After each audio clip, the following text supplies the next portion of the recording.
예, 이재명 대통령이 송미령 장관을 유임시킨 것을 두고 정치권 내에서는 여진이 이어지고 있습니다. 한편 잠시 후 10시부터는 김민석 총리 후보자의 2일차 인사청문회도 진행되는데요. 관련 내용 포함한 정치권 이슈들 김성환 시사평론가, 최수영 시사평론가 짚어보겠습니다. 두 분 어서 오십시오. 네, 안녕하십니까. 안녕하십니까. 예, 잠시 뒤에 이제 김민석 총리 후보자의 2일차 인사청문회가 시작이 될 예정입니다. 먼저 어제 있었던 청문회 모습을 두 분께서 어떻게 보셨는지를 먼저 좀 짧게 들어보고 싶습니다. 어떻게 보셨습니까? 일단 청문회를 하는데 증인 참고인이 한 명도 없었다. 이 부분이 제일 눈에 띄었던 것 같고요. 여야 간에 증인 채택을 두고 서로 간에 좀 갈등이 있었던 것 같은데 핵심은 그거였던 것 같아요. 그러니까 김민석 후보자의 전 배우자를 증인으로 채택할 것인가 말 것인가 이걸 놓고 서로 간에 갈등을 벌이다 결국은 증인 채택 시한을 넘기는 바람에 증인 참고인 없는 청문회가 지금 열리게 됐는데요. 인사청문회법을 어떤 방식으로 좀 개정할 필요가 있다는 생각을 이번에 더욱 절실히 느끼는 것 같습니다. 결국 의원들이 후보의 자격을 검증하는 거라기보다는 일종의 정치 공방의 장으로 변질되는 듯한 느낌을 계속 갖게 되거든요. 근데 여야가 바뀔 때마다 계속 입장이 바뀌어왔어요, 그동안에.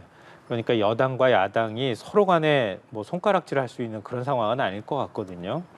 근데 인사청문회가 계속 이렇게 의원들 간에 공방으로 그냥 끝나버리고 나중에 청문 보고서 채택도 잘 안 되는 이런 방식으로 가고 대통령은 결국은 임명을 강행하는 이런 악순환이 반복되는 거 이번 기회에 좀 끊었으면 좋겠다 이런 생각이 들고요. 그건 여야 모두 좀 심각하게 한번 같이 고민해 봤으면 좋겠습니다. 그리고 내용상으로 보면 그동안에 이제 재산 형성과 관련돼 있는 문제가 제일 큰 쟁점이었는데요. 어제 후보자가 대략 그 규모와 상세 내용을 설명을 했다고 생각해요. 그러니까 그 부분에 대해서는 뭐 앞으로도 계속 공방은 오늘까지도 있겠지만 제가 볼 땐 더 큰 시비를 삼기는 좀 어려운 상황인 것 같다. 결국은 청문회 끝나고 임명 절차에는 인준 절차에는 크게 문제가 없을 것 같다 이렇게 생각합니다.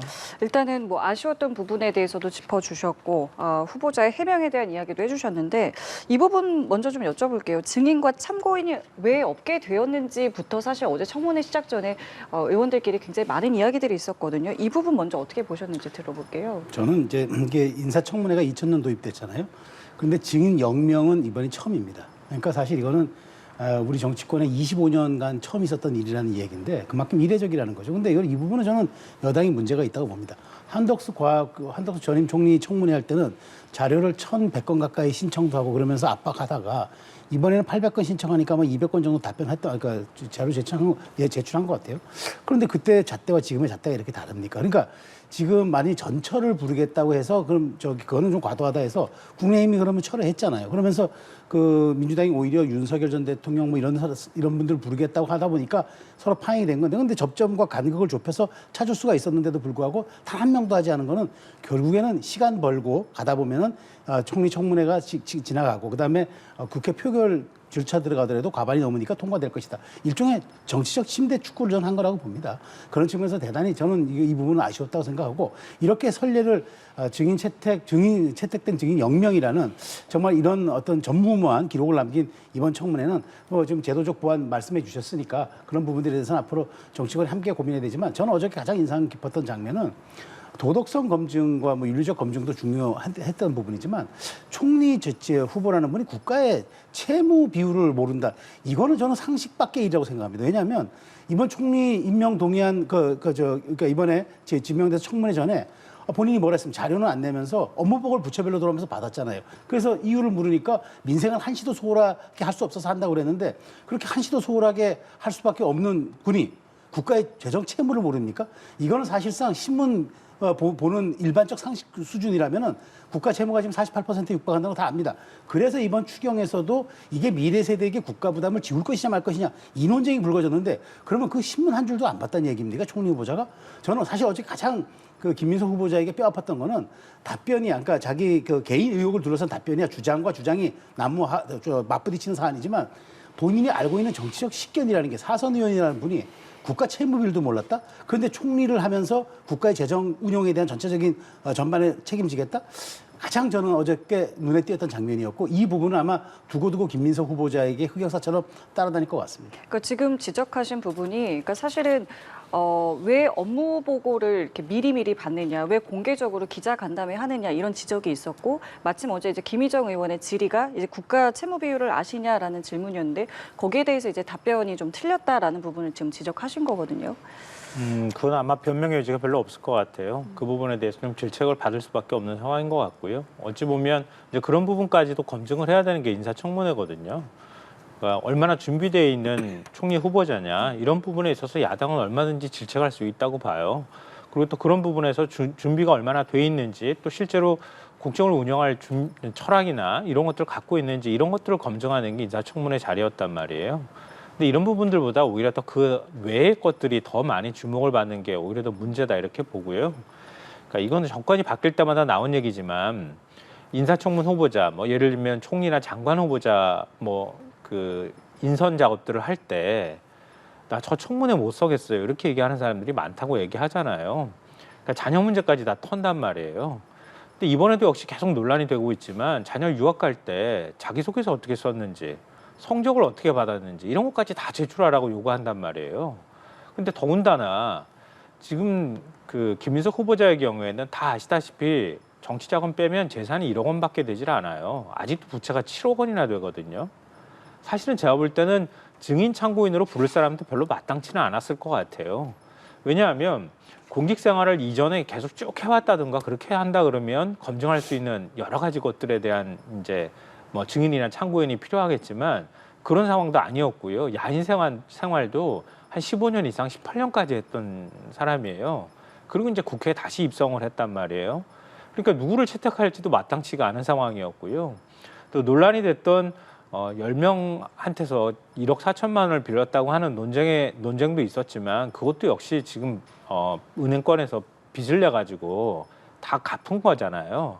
나머지는 이제 결국은 소득과 지출이 안 맞는다고 얘기를 하는 부분인데 그것도 마땅히 증인하고 참고인을 부리기가 애매한 상황이었다는 거예요.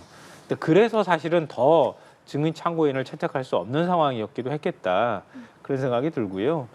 그리고 전 배우자 유학비와 관련해서 전 배우자를 불러가지고 아니 전 배우자한테 그걸 서명할 수 있는 자료를 제출하라고 얘기하는데요. 저는 그거는 금도를 넘어섰다고 생각해요. 왜냐하면요. 제가 만약에 그런 상황이었다 하더라도 저도 제출 못했을 것 같아요. 그러니까 본인이 경제적 능력이 없어서 전 배우자도 국민들이 다 그냥 얼굴만 보면 알 정도의 유명인이란 말이에요. 그랬던 사람을 불러가지고 증인석에다 앉힌다고 하는 것도 문제지만 헤어져서 그 배우자가 자녀의 유학비나 아니면은 자녀의 유학 그 보육이나 육아를 책임져 왔던 상황인데 그 배우자가 송금한 내용까지 전부 다 달라고 요구하는 거는 그럼 뭐하러 이혼을 합니까? 그냥 같이 사는 걸로 간주를 하지.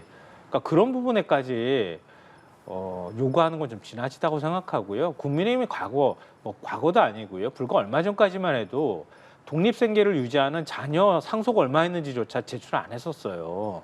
독립생계 유지하고 있는 자녀 문제를 어떻게 시비 삼습니까? 그러니까 넘어왔던 거거든요. 그러니까 그리고 출판기념회도 역시 마찬가지고요. 그리고 경조사비 받는 문제들도 국민의힘 의원들이 스스로 얼마 받는지 먼저 공개해야 된다고 저는 생각해요. 그러니까 저도 역시 경조사를 겪지만 경조사 누가 소득으로 신고합니까? 그렇지 않잖아요. 그럼 그렇게 엄격하게 만약에 규정을 만들겠다고 생각하면 국회의원들조차 그 부분에 대해서 먼저 모범을 보이게 법제화하는 작업들, 내부적으로 규정을 손질하는 작업들을 하고 그리고 후보자한테 왜 그렇게 하지 않았느냐고 질책하는 게 좀 마땅하다고 생각합니다. 예, 두 분 말씀해 주신 것처럼 어제 뭐 여러 쟁점이 있었지만 지금 언급해 주신 이 재산 출처에 대해서 어쨌든 김민석 후보자가 각각 해명을 했습니다. 좀 의혹이 해소될 만한 답변이었다고 보십니까? 전혀 해소가 안 됐죠. 그냥 주장만 있었잖아요. 그러니까 자 그러면은 그걸 입증할 수 있는 자료를 내고 근거를 좀 대달라고 하니까 그건 어렵겠다고 또 얘기를 합니다. 그러니까 저는 그거죠. 내 말을 믿어달라는 얘기잖아요. 본인이 뭐 사실 그 6억에 대한 그러니까 간단하게 이게 쟁점은 간단한 건데 왜 소득과 지출의 이게 갭이 이렇게 크냐 하는 질문에 그러면 그것을 보완해주는 자료만 하면 되는데 주로 현금으로 있다가 썼다. 그다음에 올해다 소진했기 때문에 신고 의무가 없었다. 그러니까 적법했다는 얘기죠. 그러면서 이제 그 돈에 대한 얘기가 또 나중에 좀 비니까 그건 아마 장모한테 받은 돈이 총량이 한 2억 되는 것 같아서 그거는 바로 직전 청문회 직전에 또 그건 우리가 소득세를 냈다고 또 얘기합니다. 증여세를 냈다고 얘기합니다. 예. 증여니까 일종의 준 거니까.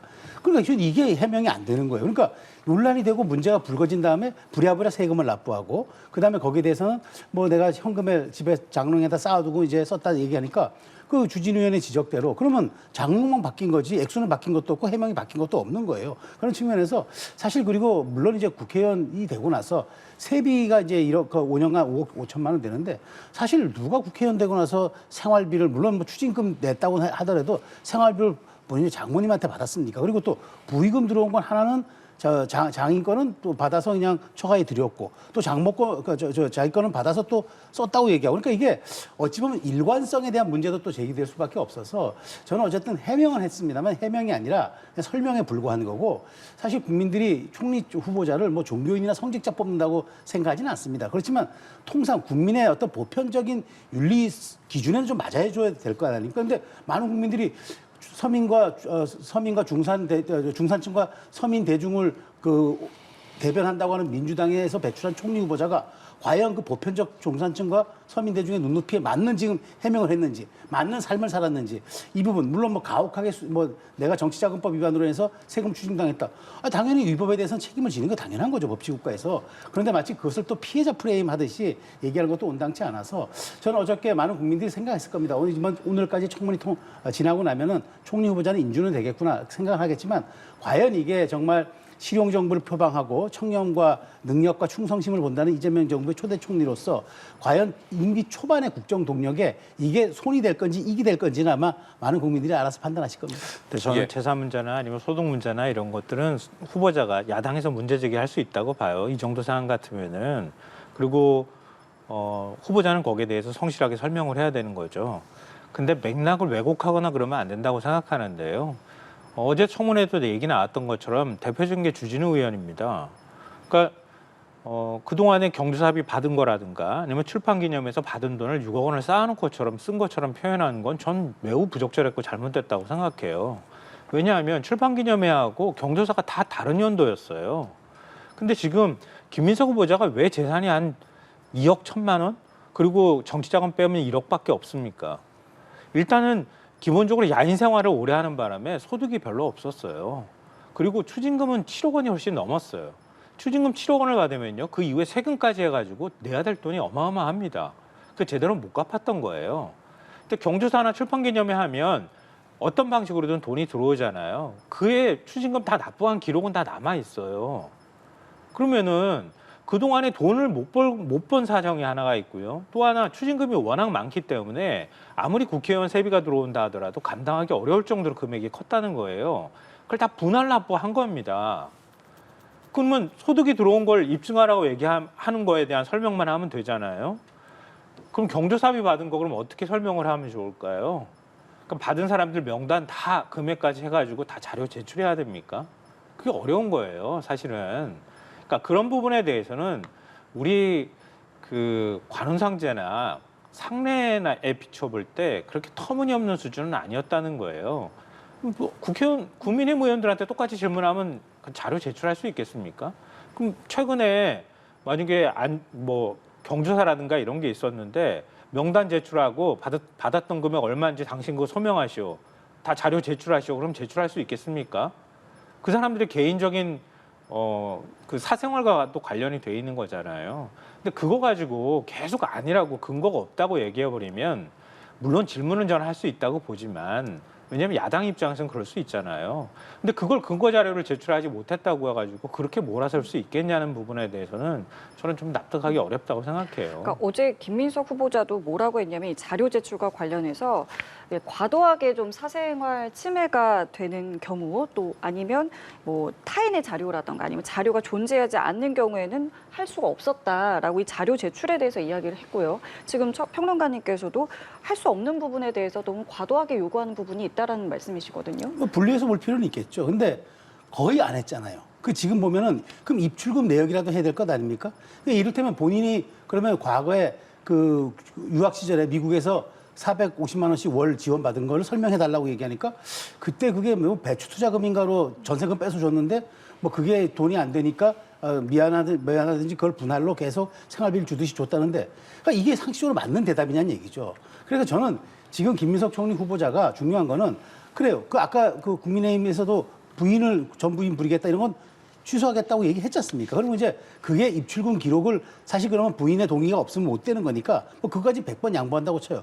그런데 문제가 막히면 다 현금이라고 얘기하고 이게 이제 말하자면은 장모와 왔다 갔다 한 금액이라고 얘기하고 심지어 집을 자기가 살고 있는 어머니 집을 준 것도 사실은 타인의 명의로 갔다가 장모 명의로 갔다가 딸 명의로 갔다가 해마다 바뀌는 좀 이상한 사실 임대차 계약이 있는데 그거 뭐 길고양이 하려고 그 보호하려고 그 원래 지은 쉐어하우스 같은 그런 개념이었다고 얘기하고 그러니까 제가 보기에 통상적 눈높이에 맞는 해명이 아니라는 거예요. 그리고 자료 제출도 그럼 할 수 있는 건 성실하게 해줘야 될 것 아닙니까? 근데 그것조차도 뭉뚱그려서 드릴 게 별로 없다는 식으로 하다 보니까 사실 국민의힘 입장에서는 물론 그 자료를 저는 좀 의원들이 발로 뛰어서라도 좀 청문회를 대비해서 좀 준비했어야 되는데 제가 보기에 국민의힘 의원들도 너무 예봉이 날카롭지가 못했어요. 그리고 이제 두루뭉술하게 자꾸 비판만 했는데 주진우 의원 정도나 몇몇 의원 제외하고는 전혀 인청특위에서 존재감이 없는 상황을 보인 것도 저는 문제지만 그러다 보니까 더 지금 허술한 자료를 내고도 김민석 후보자가 버티는 그런 상황이 되지 않았나 싶은데 조금 저는 그러니까 낼 수 없는 자료와 낼 수 있는 자료를 명확하게 분리해서 설명하는 게 필요하다. 그러면 많은 국민들도 이해할 것 아니겠습니까? 그런데 이런 식으로 모든 게 뭉뚱그려가는 답변 태도는 온당치 못하고 생각합니다. 예. 이게. 지금 저희가 계속해서 이 시각 국회 모습 보여드리고 있는데 지금 이제 여야 의원들의 의사진행 발언이 계속 이어지고 있는 것으로 보입니다. 어제도 사실 뭐 본 의원들의 본 질문을 들어가기에 앞서서 굉장히 신경전이 거세지 않았습니까? 사실 뭐 청문회 때마다 저희가 어쨌든 상당히 여야가 격론으로 부딪히는 모습은 많이 봐왔긴 했습니다만 위원장이 계속해서 중재하는 모습도 보였고요. 중간중간 고성이 오가기도 했는데 오늘 분위기는 좀 어떻게 예상하십니까? 대선 문제는 어제 대부분 다 나왔다고 생각하거든요. 오늘 또 근데 사실 그게 제일 큰 문제라고 국민의힘 의원들은 인식하고 있는 것 같아요. 계속 그 미진한 부분들을 따져가는 작업들을 아마 할 가능성이 높다고 보이는데요. 더 특별히 더 나올 게 없는 상황인데 계속 그걸 시비 삼는다 그러면 도드리패처럼 또 돌아가는 얘기밖에 하지 않는 거 아닌가 좀 걱정이 되고요. 어제 이제 뭐 국가 채무 비율 얘기 나왔던 것처럼 그런 방식으로 김민석 후보자가 정말 준비가 얼마나 돼 있는 총리 후보자인지 그런 것들에 대한 검증을 저는 좀 더 많이 했으면 좋겠다. 그렇게 해서 국민들이 뭔가 선택 기준을 만드는 작업들을 해주는 게 그게 야당으로서 오히려 더 지금 해야 될 역할이다 이렇게 보고요. 재산 문제에 대해서는 참 이례적인 후보자예요. 제가 볼 때는. 왜냐하면 어제도 인사청문회 때 얘기 나왔던 것처럼 그동안에 총리 후보자들 평균 재산을 보니까 30억 원이 훨씬 넘더라고요. 근데 그러니까 재산 형성에 관해서 또 자녀들한테 상속한 경우도 굉장히 많았고요. 그러니까 여러 가지 검증이 됐던 거예요. 근데 이번에는 재산이 너무 없어서 검증 대상이 되는 거예요. 이게 굉장히 이례적인 건데요. 그러니까 국민의힘 의원들도 뭐 국회의원직이라는 게 굉장히 많은 뭐 권력을 갖고 있다 이렇게 또 생각하겠지만 어찌 보면 교도소 담장을 또 걸어가는 위치이기도 해요. 그만큼 처벌받는 의원들이 많이 있거든요. 근데 그랬을 때 이렇게 큰 추징금을 받게 되면 누구나 다 재산이 많지 않은 경우에는 비슷한 삶을 살아야 될 수도 있을 거예요. 그러니까 김민석 후보자 과거 잘했다고 제가 말씀드리는 건 아닌데요. 그럼 벌써 한 20년 가까이 된 일이잖아요. 그러니까 그때 본인이 실수였든 아니면 검찰의 뭐 정치 수사였든 간에 그 문제로 인해서 한 10여 년 동안 거의 생활이 불가능할 정도의 삶을 살았단 말이에요. 그리고 국회의원 당선되고 난 다음에 그다음에 세비 그리고 뭐 빚이나 여러 것들 가지고 그렇게 해서 겨우 빚을 갚았던 거란 말이에요. 그런 특수한 상황들을 전혀 고려하지 않은 채로 일반적인 상황으로 우리가 설명하고 상식 수준으로 이해해라 이렇게 얘기하는 건 좀 과도하다고 보고요. 거꾸로 이렇게 또 전 질문해 보고 싶어요. 국민의힘 의원들 출판기념회 했을 때 출판기념회 저도 뭐 출판기념회 참석한 적이 있지만 받은 돈을 다 통장에다 입금하고 난 다음에 쓰십니까? 제가 한번 물어보고 싶어요. 그러니까 아마 안 하는 의원들 꽤 많을 거라고 생각하거든요. 그러니까 본인도 안 하면서 상대편한테 마치 엄청난 문제 있는 것처럼 그렇게 하는 거.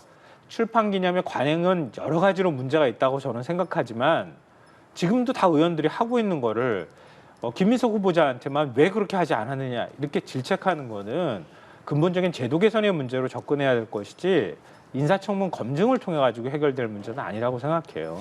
그 근본적인 제도 개선이라고 말씀해 주셨어요. 이와 관련된 이야기가 계속해서 어쨌든 나오지 않았겠습니까? 청문회 방식에서도 네. 그렇고요. 이 부분에 대해서는 좀 어떻게 생각하고 계시는지 듣겠습니다. 네, 저는 고민을 해야 될 시기가 와 있다고 생각해요. 미국처럼 공개 비공개를 좀 분류할 필요는 있겠다. 그러니까 이렇게 정책 검증하는 이런 부분들은 공개를 해가지고 본인의 자질과 식견을 그야말로 이제 생중계되는 과정을 통해서 드러내는 게 필요하지만 지금 보다 보니까 지금 어저께 주진우 의원도 이제 본인의 병력 기록이 나오니까 이거 내 얘기 하시는 거자고 건기를 반발하는 것처럼 이쪽을 보호하기 위해서 타인의 기록까지 사실은 그걸 얘기하면 안 되는 거죠. 프라이버시인데.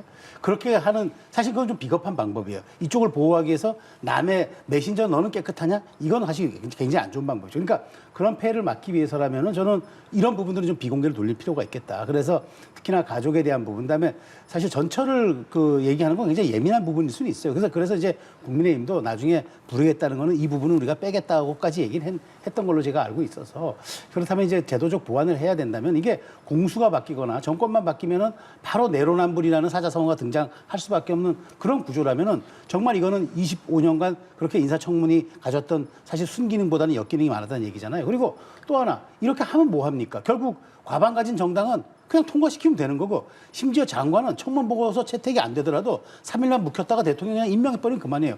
이렇게 사실상 형해화된 그 인사청문이 왜 필요하냐? 무슨 선정적으로 그 가족의 흠집을 들추기 위해서 하는 게 아니라면은 저는 이 부분에 대한 제도적 보완은 반드시 해야 된다. 근데 이것 또한 여야 합의로 해야 된다. 그러니까 인사청문회법 개정은 지금 김민석 총리 후보자가 어찌됐건 나중에 논란이 끝난 다음에 그다음에 여야가 합의해가지고 이 부분에 대해서 공개 비공개를 분류할 건지 아니면 어느 기준까지는 허용할 건지 그럼 자료를 안 낼 때는 어떤 기준을 적용할 건지 이렇게 가야지 이런 식으로 상대 진영이 바뀌고 정권이 바뀌고 공수가 바뀔 때마다 상대 진영을 공격하거나 상대를 좀 무력화시키는 그런 의도로 사용되는 인사청문회라면 국민들이 뭐 이걸 볼 필요는 없지 않습니까? 그런 측면에서 심대하게 고민할 필요는 있지만 이것 또한 여야 합의로 저는 법안으로서 만들어야 한다고 생각합니다. 예. 네, 좋은 지적 해주셨는데요. 이번엔 좀 골이 끊었으면 좋겠어요. 저는 정말로. 정권 바뀔 때마다 네. 야당 입장에서는 정권을 공격할 수 있는 굉장히 좋은 수단이 되기 때문에 인사청문회법에 문제가 있다는 걸 알면서도 그때 가서는 또 반대하다가 짓고 나면 또 이거 어떤 방식으로든 도덕성 문제 검증하는 건 별도로 합시다. 비공개로 합시다. 이렇게 태도가 바뀌어왔거든요. 말씀하셨듯이 여야가 이번엔 정말 머리 맞대서 좀 좋은 방안들을 찾았으면 좋겠고요. 검증을 하되 정책 검증에 주력하는 모습 보이고 그 이전에 도덕성 검증에 관한 문제는 미국의 FBI가 담당하고 있는 것 같이 그런 방식으로 하는 것도 하나의 방법이 되겠다. 그건 인사 검증 과정이라고 보고 아예 거기서 걸러내는 작업들을 하는 게 맞다 이렇게 보고요. 만약에 합의가 안 돼도 지금 방송사법도 마찬가지 이제 논쟁인데요. 그러니까 여야가 뒤바뀌고 난 다음에 정권에서 언론사 장악하기 좋고 일종의 길들이기 좋으니까 방송법에 문제가 있다고 생각하지만 그거 내버려 둔단 말이에요. 집권당에 되면. 그것도 역시 지금 통과시켜야 된다는 얘기를 하고 있잖아요. 그런 것처럼 인사청문회법도 비록 야당이 이번에 반대한다 하더라도 최대한 서로 수기하는 과정을 밟더라도 이번에는 좀 고리를 끊는 작업들을 민주당이 했으면 좋겠다. 국민의힘이 비록 반대한다 하더라도 다른 야당들하고 머리를 맞대서 대안을 만드는 한이 있더라도 이번 기회는 좀 끊고 갔으면 좋겠다 이렇게 생각합니다.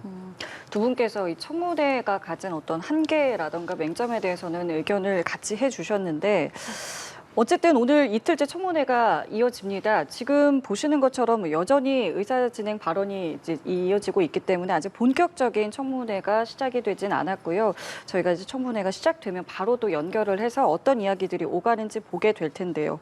뭐 말씀하신 것처럼 뭐 정책 검증이 주를 이으면 좋겠습니다만은 아무래도 오늘도 도덕성 검증이 주가 되지 않을까 싶은데 어제 이제 재산 증식 의혹 나아가서 이제 뭐 중국 칭화대 이제 그 학위 취득과 관련한 부분에 대한 공방도 좀 있었는데요. 어제 여러 가지 뭐 자료를 내놓으면서 이제 해명을 했는데 이 부분에 대해서는 개인적으로 좀 어떻게 보셨습니까? 그러니까 저는 이제 칭화대 이제 문제. 그러니까 사실 칭화대는 중국의 명문대학입니다. 중국에서 이제 북경대하고 칭화대가 사실상 양대 산맥인데 아시아의 글로벌 경쟁력으로도 굉장히 상위 순위에 있는 그런 이제 유명 대학이죠. 근데 거기서 이제 그 석사학위를 그렇게 허술하게 했을까라는 이제 생각은 좀 들긴 하는데 중요한 건 김 후보자가 낸 비행기 편도라든가 가서 일종의 교통편을 이용했다는 기록들이 허술하게 짝이 없어요. 그러니까 그거 가지고 입증이 안 되는 겁니다. 그렇게 허술하게 수업을 했는데 박사학위 받았다? 그리고 표절률도 뭐 40%가 넘는다는 그런 지적도 있었는데, 그러면 저는 사실 김 후보자가 그런 또 학위를 왜 취득하려고 그렇게 노력했는지 좀 알고 싶어요. 그럼 결국 본인에게 그런 포장이 필요했고, 그런 말하자면 자신을 좀 이렇게 가릴 수 있는 것들이 필요했나? 그러니까 저는 이게 진짜 학문의 뜻이었는지, 아니면은 어떤 본인의 어떤 그런 허장성세를 위한 하나의 도구로 쓰려는 거지. 그 부분도 사실은 굉장히 저는 이번에 좀 눈에 띄는 상황이었고요. 그리고 비행기 편도가 좀 안 맞는 게, 일종의 칭화대가 있는 곳하고 그 비행기 편명이 있는 그 공항하고 거리가 상당히 있단 말이죠. 그러면 중국의 국내 교통편도 어떻게 이해했는지. 전 그래서 제가 아까 국민의힘에 좀 말씀드린 거는, 최소한 이걸 검증하려면 좀 현지에 갔었어야죠. 현지에 가가지고 대한민국 입법부가 가서 칭화대 자료 요구하면 줍니다. 주고 발품 팔아가지고 쭉 한번 동선도 한번 같이 한번 체크해보고 이렇게 했었어야지. 사실 좀 김 후보자의 이런 부분들을 좀 더 디테일하게 공격할 수 있었을 텐데, 물론 공격을 위한 공격은 아니었는데, 사실 칭화대 이런 석사 과정이 왜 필요했는지, 그리고 정말 이거 수업을 제대로 받아서 논문을 썼는지, 이런 부분들은 그 공직자의 검증에 반드시 필요한 부분이기도 하죠. 그리고 거기에 뭐 저는 구절까지 문제 삼고 싶지는 않습니다. 거의 뭐 반도자라든지 뭐 일반적으로 쓰지 않는 표현을 써가지고 뭐 대북의 그러니까 탈북자들에 대한 모독이다 이런 얘기들이 있는데, 그런 것들은 저는 어찌 보면은 뭐 본인이 앞으로 총리가 된다 그러면은 앞으로 이제 총리로서 대북 관계를 주도할 사람의 저는 이제 입장이 바뀌어서 다시 볼 테니까, 다만 학술적인 논문에 대해서 제가 보기에 시비 삼고 싶지는 않지만, 진짜 칭화대 석사 과정이 정말 모든 그 사람들이 인정할 정도로 그 정말 공부 과정이 투명했는지, 그다음에 그 과정이 석사 과정을 받을 수 있는 아주 적법한 그런 과정을 거쳤는지, 이런 점들은 제가 보기에 좀 소명이 안 된 것 같아서 오늘도 아마 얘기 나올 가능성이 큰데요. 저는 이게 김민석 후보자는 이게 뭐 실무자들의 오류 때문에 자료 작성이 좀 이상해졌다. 비행기 편도명이 실무자들의 이런 오기 때문에 하지 않은 것으로 보여지기 때문에, 저는 이 부분도 오늘 좀 해명이 좀 더 필요하다고 생각이 됩니다. 물론 뭐 어떤 이유에서든 공부는 뭐 할 수 있습니다. 다만 이제 뭐 과정에서 좀 필요한 의혹들에 대해서는 조금 더 해명이 필요했다는 말씀이시거든요. 또 국민의힘은 김민석 후보자가 학사를 칭화대에서 받았다고 생각하는 것처럼 얘기를 해요. 매일매일 출석하고 거의 일주일에 5일 정도는 학교를 가야 그래야 학사를 주잖아요.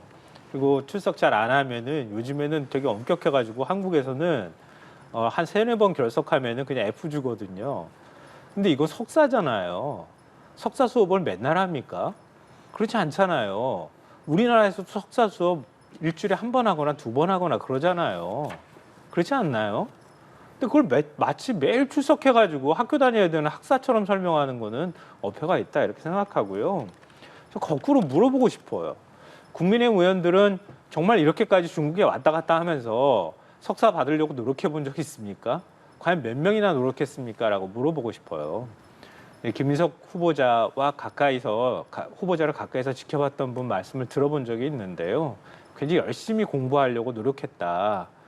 본인이 야인 생활도 오래 거치는 과정에서도 세상에 대해서 굉장히 공부하려고 많이 노력했더라 이런 얘기를 하더라고요. 심지어 감옥에서도 그렇게 하더라 이런 얘기들도 하던데요. 그런 것처럼 중국에 가서 이렇게 공부하려고 하지 않았으면, 그러면 지금 제출한 게 그 편명이나 이런 거 볼 때 장소가 안 맞는다 이렇게 말씀하시는데요. 그럼 그렇게 많이 중국에 왜 갔습니까? 제가 왜 그럼 중국을 그렇게 많이 가야 했을까요? 관광하러 간 건가요? 관광하러 누가 그렇게 자주 갑니까? 중국을. 그렇지 않잖아요. 그리고 사실 경제적으로 넉넉지 못했기 때문에 굉장히 저렴한 항공표를 끌어서 갈 수밖에 없었고, 또 현재 가가지고 뭐 숙박할 때도 마찬가지로 굉장히 저렴한 데에서 숙박하고 그랬다는 거잖아요. 그러니까 그게 조금 다소 일치하지 않는다 하더라도 그거에 고칭화대에서 학위를 이건 뭐 받을 자격이 없다는 식으로 공격한다거나 그건 말이 안 되고요. 칭화대에서 그러면 석사 학위를 엉망진창으로 줬다는 얘기가 되는데, 그건 칭화대 가서 물어보면 될 것 같아요. 중국에 대한 자존심도 있는데 그 엉망으로 한 사람한테 그냥 학위 주겠습니까? 그렇지 않잖아요. 이건 뭐 외교적인 문제나 또 중국한테 대한 우리가 문제 제기를 하는 거나 마찬가지거든요. 그러니까 논문도 우리 기준으로 얘기하지 말고 중국 기준으로 설명해 주길 바라요. 만약에 문제 제기할 거면 중국에서는 이런 기준을 갖고 있는데 왜 당신이 쓴 논문은 이 기준을 기준에 부적합한데 예. 왜 논문이 통과됐느냐 이렇게 좀 질문했으면 좋겠어요.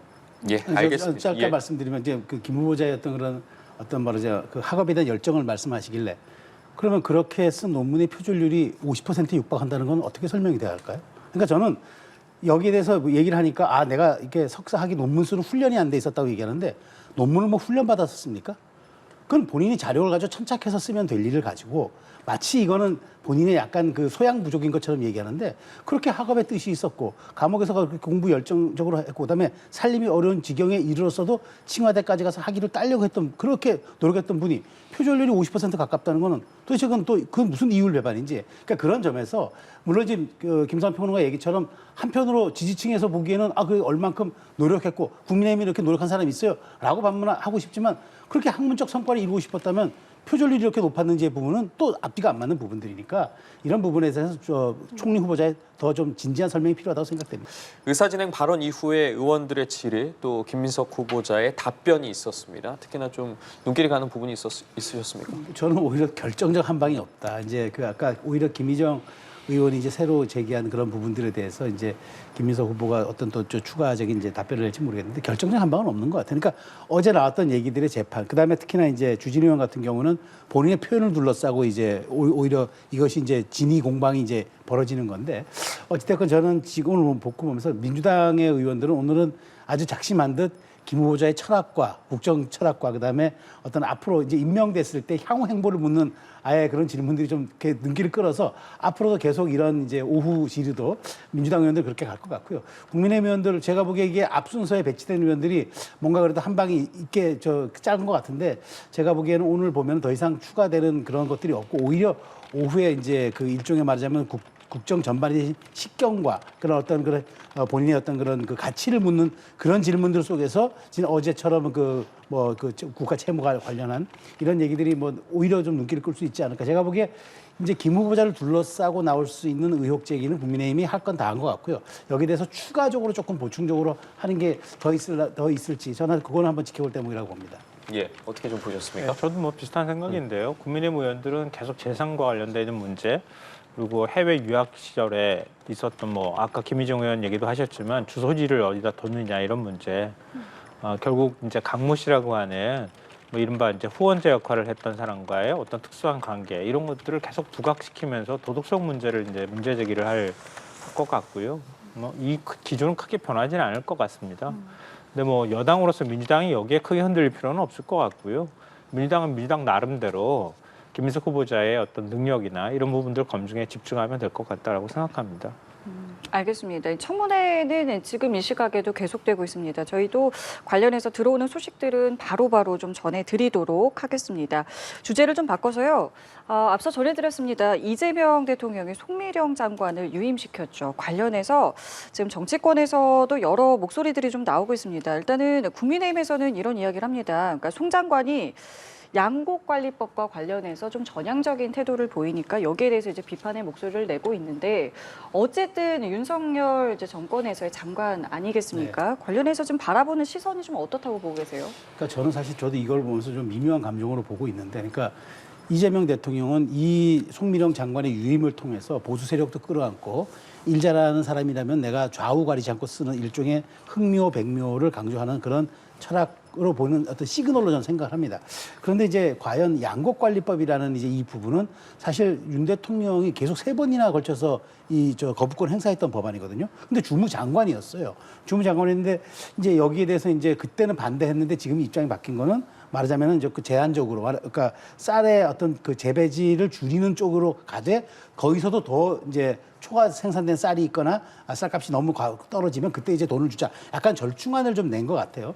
그렇지만 본질은 달라지지 않았단 말이죠. 본질은 뭐냐면 결국에 쌀 과잉 생산을 막겠다는 이제 우리의 이게 의지가 있는 건데 그럼 이런 현실은 바뀌지 않았는데 과연 이렇게 절충안 정도로 장관이 갈 수 있을 것인가? 결국에는 이 부분이 새 정부의 철학에 대한 코드 맞추기일 수밖에 없는 거죠. 왜냐하면 기본적으로 국무위원은 대통령의 뜻을 거스를 수가 없어요. 이제까지 국무회의라는 게 대통령의 뜻과 철학을 제도로서 만드는 통과 역할을 한 거고 국회에서 법을 여당이 만든 것을 받아들이는 역할을 했기 때문에 그런 측면에서 지금 오히려 저는 야당이 문제가 아니라 진보당 같은 범여에 구분할 수 있는 그런 쪽에서 더 반대 목소리가 나온다는 걸 저는 주목하고 주목하고 있습니다. 그런 측면에서 저는 어쨌든 제 생각에는 새 술은 새 부대에 담는 게 맞습니다. 새 정부가 출범했다 그러면은 그 본인들을 잘 이해하는 그런 말하자면은 그런 사람들로 국정 철학을 공유하는 게 맞는데 다만 이 부분 국민 통합을 이재명 대통령이 그렇게 강조하고 싶었기 때문에 이 송미령 장관의 유임을 밀어붙인 게 아닌가 싶은데 과연 이런 어떤 그 정치적 철학에 떠나서 이런 어떤 그 제도가 국민의 삶을 바꿀 수 있는 법안 통과까지 좀 송미령 장관이 얼만큼 더 정교하게 여당과 협의해야 될지 이 부분 한번 지켜보겠습니다. 그러니까 말씀하신 것처럼 이 인선을 두고 이제 국민 통합이라는 어떤 이제 화두가 나오긴 했는데 말씀하신 것처럼 농민단체에서도 좀 철회하라는 목소리가 나오고 있습니다. 이 부분 어떻게 보고 계세요? 일단 전제를 좀 말씀드리고 싶은 부분이에요. 김영훈 고용노동부 장관 후보자 지명을 보고 많은 분들이 아마 놀라셨을 거예요. 그러니까 현직 기관사이기도 하고요. ITX 기관차를 모으는 와중에 아마 장관 내정 소식이 들려졌다고 하잖아요. 그리고 민주노총 전직 위원장 출신이기도 하고요. 그러니까 이재명 대통령의 노동 존중 철학이 반영된 것이다 이렇게 얘기를 하는데요. 근데 송미령 장관 후보자는 또 정반대 평가들이 나오고 진보 진영에서 반발하고 있잖아요. 또 과거 정부 때 첫 개각 얘기 나올 때마다 늘 언론에서 많이 지적했던 게 있습니다. 진보 보수를 떠나서 능력 있는 사람 임명해라. 그리고 통합적 가치를 담을 수 있는 인사 임명해라. 이렇게 얘기를 했거든요. 근데 지금 정권이 바뀌었는데 유임된 첫 장관 사례가 나온 거예요. 여기에 대해서 형식적으로 이 부분에 대해서 비판할 사람이 과연 얼마나 있겠는가 이런 생각이 들고요. 그것 때문에 아마 국민의힘에서도 굉장히 속내가 복잡한 것 같고요. 다만 이제 두 가지 문제 때문일 것 같아요. 그러니까 윤석열 정권 시절에 그때 농업민생사법에 대해서 농업을 망치는 농망사법이다 이렇게 비난을 했던 사례 하나고요. 또 하나는 계엄 내란 국무회의 때 한 참석자 중에 한 명이었다. 이 두 가지인 것 같아요. 그 농민단체에서 가장 반발하고 있는 부분인데요. 일단 내란 국무회에 참석했다고 하는 부분은 이후에 수사기관에 가서 조사 받을 때 발언도 소개가 됐던 것처럼 굉장히 부끄러워하고 있기도 하고 그 자리에서 반대 의견을 표명했다고 하네. 그럼 반대 의견을 표명한 사람이 거의 없다고 알고 있는데요. 그랬던 당사자이기도 하다. 이런 면에서 본인 스스로는 좀 억울할 수 있겠다. 다만 진보 진영에서 볼 땐 매우 불편한 사실이 될 수 있겠지만 둘째로는 이제 그 양국관리법 특히 이제 그 부분이겠죠. 양국관리법에 반대 의사 표명했다는 거하고 농정에 대해서 정말 이재명 정부의 어떤 가치를 실현할 만한 인물인가 능력이 있는가 이 부분일 것 같은데요. 저도 궁금해가지고 물어봤어요. 이게 여권 인사한테 그랬더니 왜 하필이면 송미령인가 이렇게 얘기했더니 국무회의 자리에서 이 얘기가 거론이 됐던 모양이에요. 양국관리법 문제나. 근데 농정 문제에 대해서 굉장히 전문성 있게 열심히 설명하더라는 겁니다. 대안까지 얘기하면서 그게 굉장히 인상 깊었다. 이런 얘기들이 흘러나오더라고요. 그러니까 이건 정권을 넘나드는 문제. 물론 이제 윤석열 정권에서 양국관리법을 거부권을 행사해야 되겠다는 기본적인 방침이 서 있는 상황이기 때문에 거의 따라갈 수밖에 없었다고 한다면 이재명 대통령 들어서서 농정을 책임질 만한 전문성이 있느냐. 또 그런 부분에 대해서 새로운 대안을 적극적으로 전임 대통령 때 임명됐던 장관으로서 너무 뭔가의 능력을 보여줬느냐. 이 부분이 굉장히 중요한데 자신의 전문성이나 이런 것들을 소신 있게 설명을 했다고 하는 그런 모습들이 굉장히 높은 평가를 받았다고 하더라고요. 그렇다면 거꾸로 얘기하면 앞으로 양국관리법이나 농정 문제에 있어서 민주당이나 이재명 대통령이 추구하고 있는 방향에 어느 정도 맞출 수 있고 또 그걸 전문성 있게 구현해내는 방법들을 고민할 수 있지 않겠느냐. 민주당이 발의했던 양국관리법만 정답은 아닐 수 있거든요. 거기에 따르는 새로운 대안까지 내놓으면서 새로운 법안들을 만드는 역할들을 한다면 그러면 진짜 농민들을 위하는 뭔가를 만들 수도 있지 않겠느냐 하는 기대감도 사실 있습니다. 마지막으로 이거 하나 꼭 말씀드리고 싶은데요. 이런 반대의 목소리가 진보 진영과 민주당 내부에서 나오고 있다고 하는 점은 이전 정부하고 많이 대비된다고 생각해요. 무조건 대통령이 임명하면 아무도 거기에 대해서 이의 제기하지 못하고 그냥 무조건 따라가던 이런 방식과 달리 지난번에 민정수석권도 그렇지만 여권 내부에서부터 안 됩니다라는 얘기가 먼저 할 수 있는 이런 분위기가 만들어져야 한다고 저는 생각하거든요. 그렇게 했을 때 자연스럽게 능력도 검증할 수 있고 거기에 따라서 더 능력을 발휘할 수 있는 여건도 만들어질 수 있겠다. 인사 문제에 대해서 저는 여권 내부에서조차 이런 목소리 나오는 거를 너무 부정적으로 평가할 필요는 없다고 봅니다. 예. 말씀해 주신 부분이에요. 짧게 이 부분만 네. 좀 여쭤볼게요. 지금 어쨌든 유임 결정이 된 상황이고 그 부분에 대해 짚어봤고 그럼 앞으로 이제 어떤 행보를 보일지에 대해서 네. 잠깐 언급을 해주셨는데 네, 네. 이재명 대통령이 직접 좀 자신 반대하는 입장도 좀 들어보고 네. 갈등을 조정해라라고 하지 않았겠습니까? 그렇죠. 어떤 모습을 좀 보여줄 거라고 보이십니까? 그러니까 좀 이재명 대통령이 송민호 장관의 업무 능력에 대해서 높이 샀다 그러면은 그걸 이제 입증을 해 보여야 책임이 있는 거죠. 그러니까 양곡관리법은 간단합니다. 이게 굉장히 복합적인 사안인 게 농민단체들은 무조건 이걸 수용해 줘야 해야 한다고 하고 국가 입장에서는 재정 여건을 감안해서 어찌됐건 농사가 쌀이 과잉 생산되지 않도록 관리하는 일종의 부작용 관리를 정부로서는 해야 되는 약간 배치된 측면이 있는데 그런 측면에서 그러면 국무위원인 해당 주무장관이 이 부분을 그러면 여당과 부작용을 최소화하는 쪽으로 조율하고 반대하는 농민단체라든가 진보당 이른바 좀 진보 세력 그 블록에서 여기에 대해서는 강력하게 요구하고 있기 때문에 그럼 어느 정도 이들을 수긍할 수 있는 절충안을 만들어내냐 이게 지금 시험대에 든 거죠. 그런 측면에서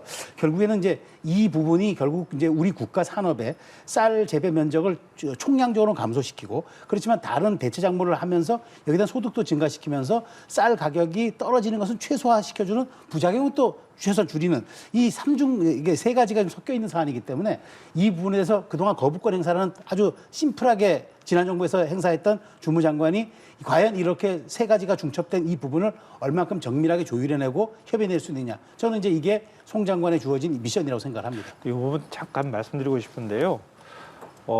농민의 분들 전 만나길 바래요. 만나서 당신 그만두시오 이런 얘기도 좀 들어야 할 필요가 있다고 봐요. 왜 그렇게 했습니까? 라고 하는 얘기를 들어야죠. 왜냐하면 자신의 태도를 바꾸는 것이니까요. 듣고 자기가 어떤 생각을 하는지를 설명할 필요도 있다고 봐요. 농민들을 설득하지 못하는데 어떻게 농림부 장관이 될 수 있겠습니까? 그리고 민주당 농해수기 의원들도 적지 않게 반대했다고 하거든요.